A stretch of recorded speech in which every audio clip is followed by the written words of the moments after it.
ہر قسم کے روحانی جسمانی مسائل اور وظائف کے لیے پیر اقبال قریشی چینل کو سبسکرائب کریں۔ نحمدہ ونصلی ونسلم علی رسولہ الکریم، اما بعد فاعوذ باللہ من الشیطان الرجیم، بسم اللہ الرحمن الرحیم۔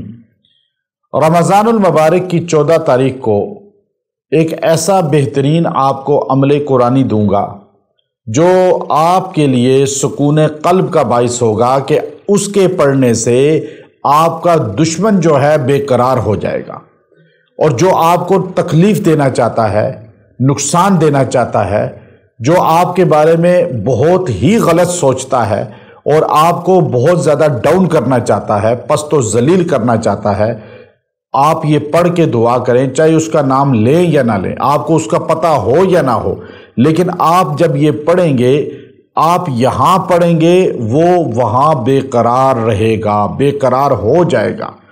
اور اس لیے ہر انسان کو چاہیے کہ کسی کے بارے میں کدورت دل میں نہ رکھیں، کسی کے بارے میں بغض حسد دل میں نہ رکھیں، آپ جو ہے کسی کو حقیر کمتر نہ سمجھیں۔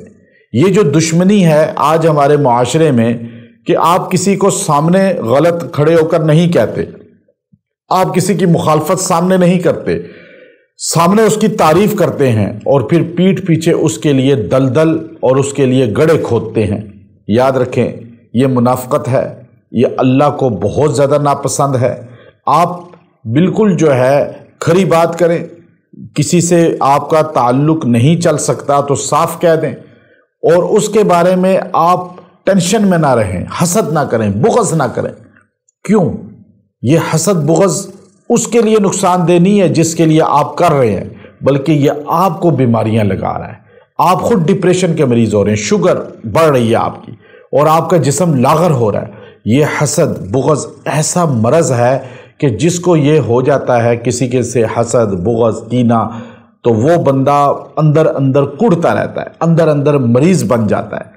تو یاد رکھیں، اگر آپ صحت مند رہنا چاہتے ہیں تو آپ دوسروں کے بارے میں نیگیٹو سوچنا چھوڑ دیں۔ کوئی ترقی کر رہا ہے، کوئی عروج پا رہا ہے، کوئی دولت میں آگے بڑھ رہا ہے، اس کا مقدر ہے۔ آپ اپنی لائف پہ توجہ دیں، آپ اپنے مشن پہ توجہ دیں، آپ اپنے کام کو فوکس کر کے آگے بڑھیں۔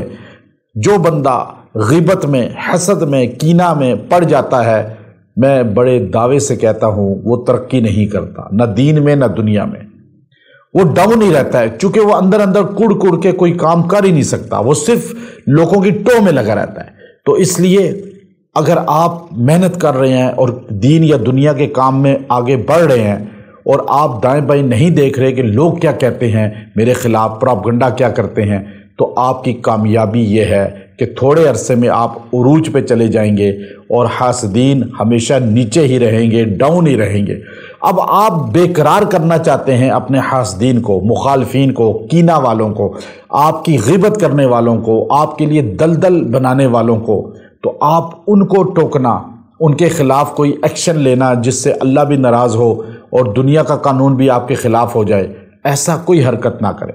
آپ لوگوں کی باتوں پہ بھی توجہ نہ دیں، آپ کسی کو جواب بھی نہ دیں اس کی بد اخلاقی کا۔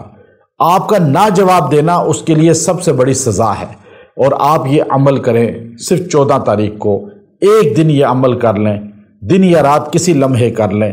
رمضان کا خاص عمل ہے، آپ نے جو ہے یہ عمل مختصر کرنا ہے، اور وہ مختصر عمل کیا ہے؟ آپ نے پڑھنا ہے وَمَا رَمَيْتَ إِذْ رَمَيْتَ وَلَكِنَّ اللَّهَ رَمَى وَمَا رَمَيْتَ إِذْ رَمَيْتَ وَلَكِنَّ اللَّهَ رَمَى۔ میرے پیغمبر، اللہ کہتا ہے، آپ نے جو مٹی پھینکی کافروں کے لیے، یہ آپ نے نہیں پھینکی بلکہ اللہ نے پھینکی ہے۔ تو اب آپ دیکھیے، اللہ ان کو بے قرار کرے گا، آپ ان کے بارے میں اللہ کی طرف رجوع کریں، اور یہ آیت کریمہ آپ 100 بار پڑھ کے دعا کریں، اور تصور کریں یا اللہ جو مجھے نقصان دینا چاہتا ہے ہدایت اس کو دے دے، اور اگر ہدایت نہیں ہے تو بے قرار کر دے، انشاءاللہ وہ بے قرار ہوگا۔ وآخر دعوانا ان الحمد للہ رب العالمین۔